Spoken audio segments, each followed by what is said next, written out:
بنی اسرائیل کا مستجاب الدعوات ولی تھا. جب ہاتھ پھیلا کے دعا مانگتا تو منہ پہ ہاتھ بعد میں آتے، قبولیت پہلے ہو جاتی. اتنا مستجاب الدعوات تھا. لیکن پھر اسی کے بارے میں کہا گیا مثلہ کمثل الکلب، اس کی مثال کتے کی مثال ہے. زبان لٹک گئی تھی، زمین چاٹتا تھا مستجاب الدعوات اور اللہ کا ولی تھا، لیکن انجام بہت برا ہوا. اسی لیے میاں صاحب بولے پڑھنے اتے مان کرینا تے نہ آکھی میں پڑھیا، او جبار کہار صداوے متا روڑ دیوے دودھ کڑیا. جب تک یہ یقین نہیں ہو جاتا کہ میرا انجام کیا ہے، اس وقت تک دھڑکا لگا رہے. ابو العالیہ جلیل القدر تابعی ہیں، بخاری اٹھائیے کتاب الایمان. حضرت ابو العالیہ فرماتے ہیں کہ میں 30 اصحاب پیغمبر سے ملا، حضور کے 30 اصحاب سے میری ملاقات ہوئی ہے. 30 اصحاب سے میری ملاقات ہوئی اور میں نے ہر ایک کو فکر مند دیکھا. سب کہتے تھے انجام ٹھیک ہو جائے. اللہ اکبر.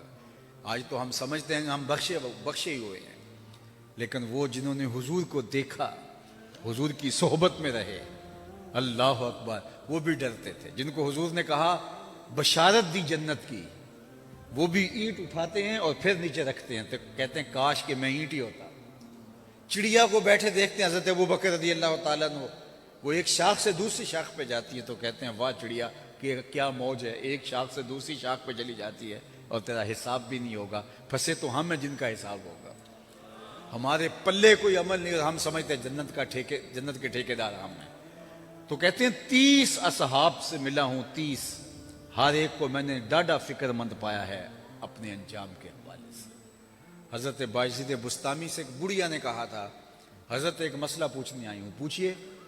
کہا آپ کی داڑھی اچھی ہے یا میرے گدھے کی دم اچھی ہے؟ یہ کوئی مسئلہ مجھے پوچھے پھر جانے کہاں پائے. لیکن بایزید رو پڑے. کہا بڑھیا تیرے سوال کا جواب فی الحال میرے پاس نہیں ہے، یہ تو میں مرنے کے بعد ہی بتا سکتا ہوں. حضرت بایزید کا 72 سال کی عمر میں انتقال ہوا. بڑھیا کو خواب میں ملے. اس نے کہا میرا سوال وہیں کھڑا ہے. تو کہا اللہ کا شکر ہے میرا خاتمہ ایمان پہ ہو گیا ہے، لہٰذا تیرے گدھے کی دم کو میری داڑھی سے کیا نسبت ہو سکتی ہے؟ اس نے کہا بتائیے آپ کے رب نے آپ کے ساتھ سلوک کیا کیا؟ تو حضرت بایزید کہتے ہیں کہ جب میں مالک کی حضور پیش ہوا تو مالک نے کہا اے بوڑھے بتا میرے پاس کیا لے کر آیا ہے.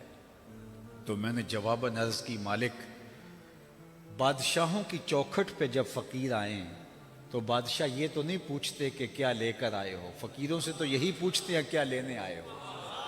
میں لے کر کچھ نہیں آیا، تیری رحمت کا سوالی بن کے آیا ہوں، اللہ نے بغیر حساب کے میری مغفرت فرما. تو روبی بن حراش ساری زندگی نہیں مسکرائے، فرماتے تھے کیا خبر میرا انجام کیا ہوگا. آخری وقت ہوا، کہا تیرے بھائی کو غسل دینے داخل ہوئے، بڑا عجیب شخص ہے. نحنو نغتسلہ وہو یتبسم، ہم اس سے غسل دیتے ہیں وہ آگے سے مسکرا رہا ہے. کہا میرے بھائی نے قسم کی تھی جب تک اچھا انجام نہیں دیکھوں گا مسکراؤں گا نہیں.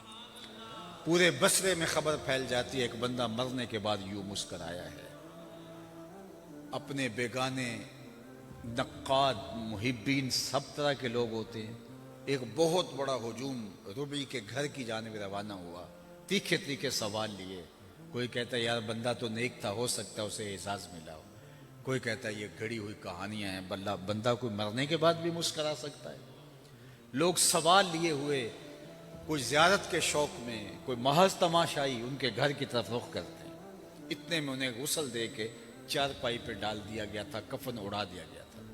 جب لوگ داخل ہوئے، قبل اس سے کہ یہ کوئی سوال کرتے، روبی بن حراش جو فوت ہو چکے ہیں انہوں نے کفن ہاتھ سے باہر نکالا اور آنے والوں سے مخاطبت کرتے ہوئے کہا السلام علیکم.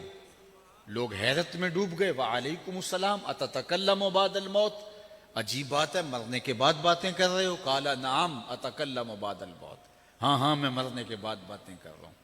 لوگوں نے پوچھنا شروع کر دیا بتا تیرے رب نے تیرے ساتھ سلوک کیا کیا؟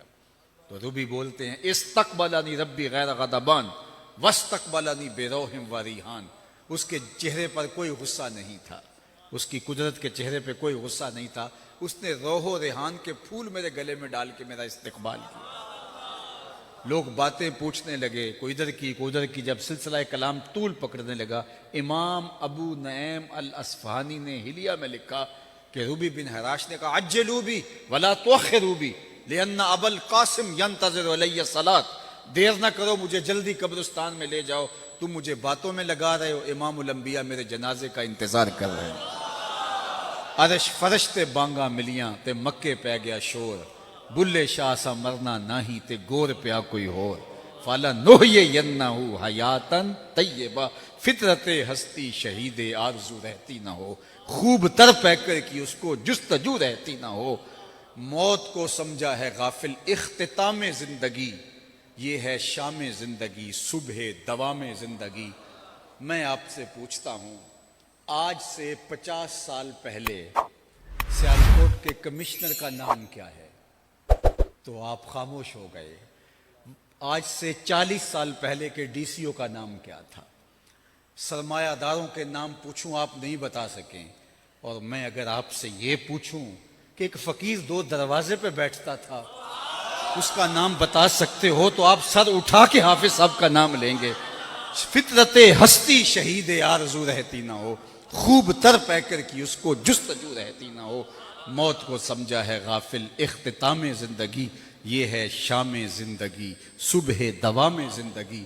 فالا نحیینہ حیاتن طیبہ وآخر دعوانا ان الحمد للہ رب العالمین.